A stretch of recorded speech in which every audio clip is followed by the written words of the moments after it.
Ассаламу алейкум. Приветствуем всех. Это я опять со своим телефоном. Вот такие дела у нас. Вот сейчас я узнал, что я самый долгожитель среди всех глав субъектов. На первом месте. Уже 15 лет, как я руковожу республикой.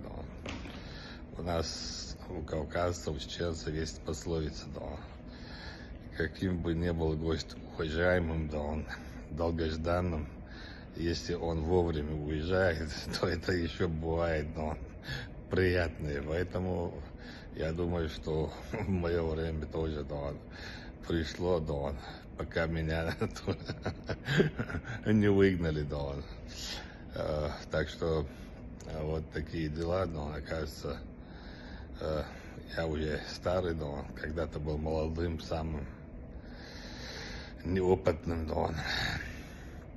и сейчас таким, остался неопытным, но молодость ушла, прошла, куда-то, не знаю, вот, вот такие дела, мы об этом уже начали думать, и постараемся, чтобы вовремя уйти. Ассаламу алейкум, Ахмад Сила.